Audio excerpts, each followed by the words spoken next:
বাংলাদেশের প্রাইমারি স্কুলগুলোতে নাচ গানের জন্য 50,000 শিক্ষক সরকার নিয়োগ করবে, যার জন্য আগামী 10 বছরে 15,000 কোটি টাকা খরচ হতে পারে।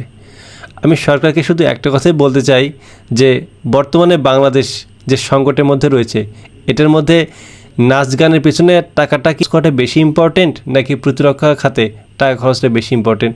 যদিও আমার থেকে আপনারা অনেক জ্ঞানী, আপনারা জানেন কোনটা ভালো কোনটা মন্দ, তারপরও দেশের নাগরিক হিসাবে যেহেতু আমার টাকাও আছে, আমার কথা বলার অবশ্যই রাইটও আছে। প্রথমত হচ্ছে বর্তমানে বাংলাদেশ কঠিন একটা সময় পার করছে।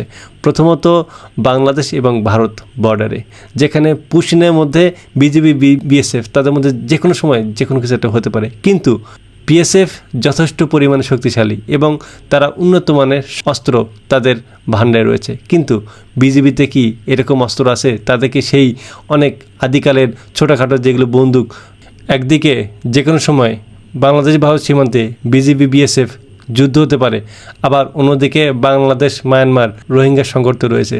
তো এক্ষেত্রে কি বাংলাদেশের প্রতিরক্ষা ব্যবস্থা কি আরটু উন্নত করা যেত না? এদেশের জনগণ চায় চায়নার সাথে প্রতিরক্ষা চুক্তি হোক, পাকিস্তানের সাথে প্রতিরক্ষা চুক্তি হোক, তুরস্ক চায় বাংলাদেশের ড্রোন কারখানা তৈরি করতে। আপনার সমস্যা কি? দিতে সমস্যা কি? পাকিস্তান থেকে চীন থেকে জেফ থান্ডার কিনলা সমস্যা কি? টাকা তো দেশের জনগণ দেবে। তো দেশে যদি কোনো একটা যুদ্ধ বাজে, আপনারা তো পালিয়ে যাবেন, আপনারা তো কানাডা ইউরোপ বিভিন্ন জায়গায় পালিয়ে যাবেন। যুদ্ধ করবে কে? আপনাদের ছেলেমেয়েরা যুদ্ধ করবে না, যুদ্ধ করবে আমাদের দেশের মানুষ। এবং এদেশের মানুষের যথেষ্ট সৎ সাহস রয়েছে যে কোনো দেশের মানুষের সাথে যুদ্ধ করার। কিন্তু আমাদের অস্ত্র কোথায়? চেতনা ব্যবসা করে আর কত? আপনারা তো সংসদ ভবনটাকে এখন কি বলবো, আর বলার কোনো ভাষা নেই। সংসদ ভবনকে তো আপনারা হাসি ঠাট্টা খোরাক তৈরি করছে, কিন্তু আসল যেটা কাজ সে কাজে তো আপনারা মূল্যায়ন তো করলেন না। তবে আমি এটা তীব্র বিরোধিতা করি এবং আমি মনে করি যে এখন নাচ গান শিক্ষকের পেছনে তো হাজার হাজার কোটি টাকা খরচ করেন, কোনো যৌক্তিকতা নেই। যদি পারেন বাংলাদেশের প্রতিরক্ষা খাতটাকে আরও উন্নত করেন, দেশের মানুষের পালস বোঝার চেষ্টা করেন। দেশের মানুষ কী চায়? আজ পর্যন্ত কোনো সরকার জনস্বার্থ বিরোধী কাজ করে টিকে থাকতে পারেনি। সো আপনাদের প্রতি অনুরোধ, আমি আপনাদের রেসপেক্ট করে বলতেছি যে যে কাজটা করলে দেশের জনগণ শান্তি পায়, স্বস্তি পায়, যেটা চায় সেটা করুন।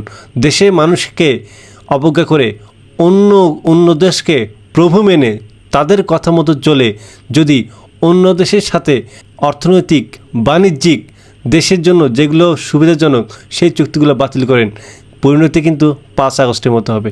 তো আশা করি আপনারা বিষয়টি বুঝবেন, আশা করি আপনারা বিষয়টি পুনর্বিবেচনা করবেন এবং দেশের জনস্বার্থ বিরোধী এমন কোনো কাজ করবেন না যাতে করে 5 আগস্ট আবার দেশে ফিরে আসে। আমরা চাই এই সরকার সফলভাবে কাজ করুক এবং কোনো উল্টাপাল্টা কাজে টাকাটা যেন ব্যয় না করুক, কারণ দিন শেষে টাকাটা আমাদের, কারো বাবার টাকা নয়, কারো পকেট থেকে যাচ্ছে না, এই দেশের মানুষের জনগণের পকেট থেকে যাচ্ছে। সো বিষয়টা বিবেচনা করবেন।